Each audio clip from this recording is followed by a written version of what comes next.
Restaurant Catering SA is the peak body for the restaurant catering sector in the state. So our role is, to a large degree, it's an advocacy role, but we also, we're an information line and a support service for industry. Well, population of South Australia is low and eroding constantly. So the growth of the industry, we've still got people coming into the industry. It's still an aspirational industry, so people are entering the industry constantly. The government focus on Vibrant Adelaide is fantastic, but that has brought new people in with innovative business models in terms of pop-ups, small venues, and other new hospitality models.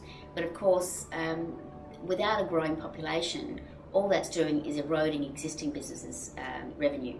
So it's actually moving business from one business to another rather than actually growing the pie so everyone has a bigger slice.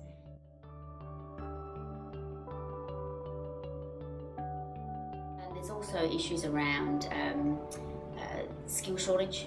When all these businesses open, the Adelaide Oval is a classic example.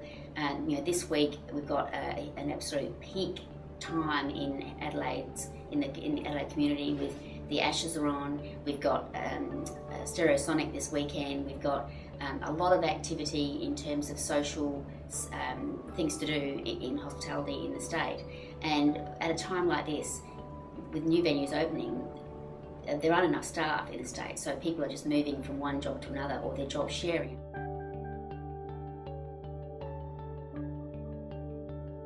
There has been a shortage of skills in cooks in particular in Australia-wide since 1963, so that has not improved at all. The numbers are still hundreds short every year since 1963, so that doesn't look like changing anytime soon.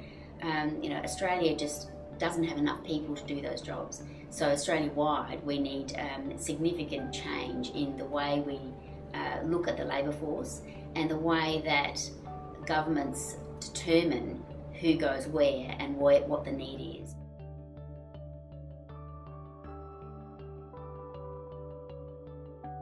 Well, certainly, just in sheer numbers, the policy is not allowing enough people to come to South Australia.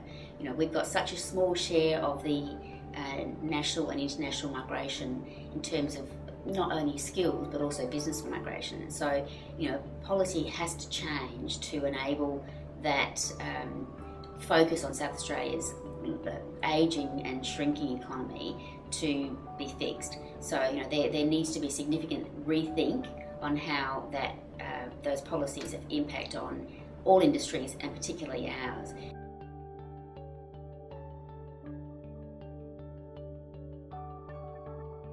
The 53,000 minimum salary level is probably a reasonable minimum salary level for an executive position. So for a restaurant manager responsible for a lot of staff, or for a head chef, those positions are about that quantum of wage. But when you look at all the other staff that are needed in those, we need kitchen hands, we need waitresses, we need waiters, we need baristas and sommeliers. So those staff at those other classifications, the average Australian doesn't get that wage. So that's really making it impossible for the industry to employ people at that scale for the other positions that are still in shortage.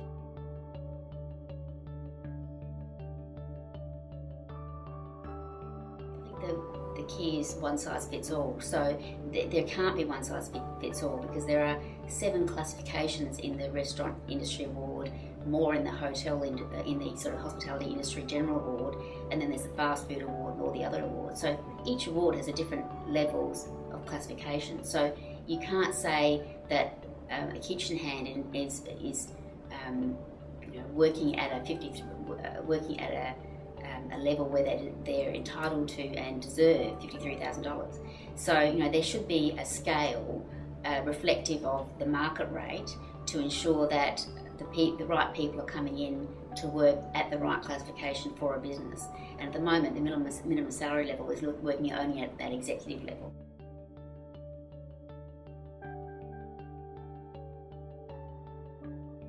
Once again, in English-speaking restaurants, it's probably reasonable and fair enough. But there are a lot of restaurants in Australia.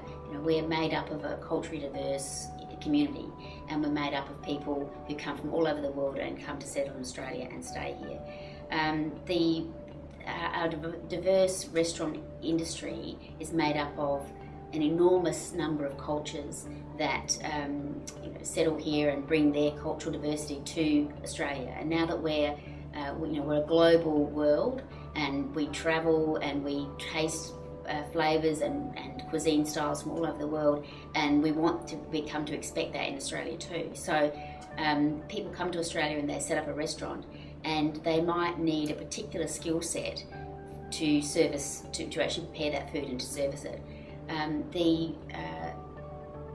Our training system is still based in traditional French and English style cooking techniques. They have a small unit of Asian cookery, but they don't really delve into the scope of Asian cuisine or the international cuisines that we've come to expect in Australia. So, and nor could they. They couldn't really touch on every single regional cuisine around the world in their cooking course.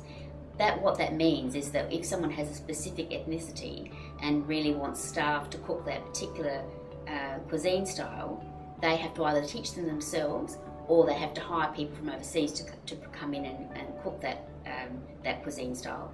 They might be excellent cooks and might be terrific at what they do, but they may not have had a great deal of schooling outside of the vocational education training. So they might not be very good at English, and they might be able to get by in terms of getting by in the community, and particularly many of them work and live in their own ethnic community. So they might be able to get by in living here, but that minimum IELTS level means that they are not welcome.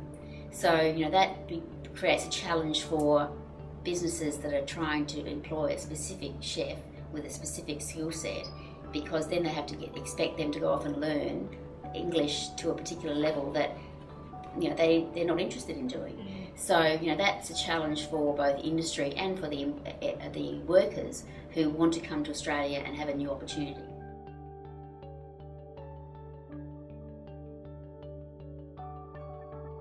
What I hear from our members is that they would love it, and they would want to have to be able to bring someone in who has the physical vocational skill set that they're looking for, and they don't feel that they need to have the advanced English language level. And I think that the IELTS is now too high. There are many Australians who would not meet the IELTS because of its level of rigour, and you can get quite frankly you can get through school without a very high level of English in Australia. So it's actually setting the benchmark much higher than the industry requires, or that the community requires.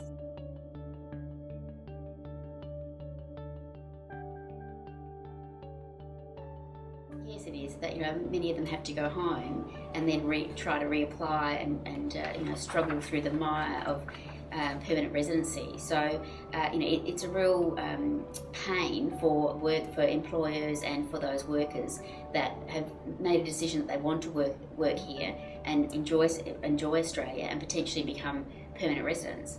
It just makes life hard for them, and obviously puts an enormous strain on the employer.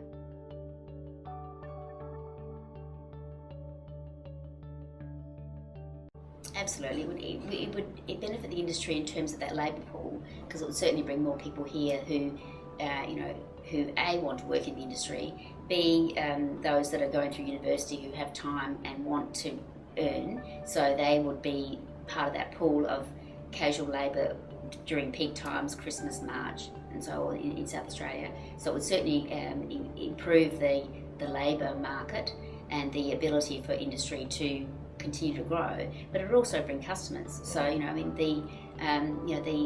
the industry is growing at such a rate with all these new innovative business models, and it's not actually we're just, as I said before, we're just moving the custom from one sector to another at the moment. We need to grow the sector, we need to grow the pie so everyone can get a decent slice and maintain business.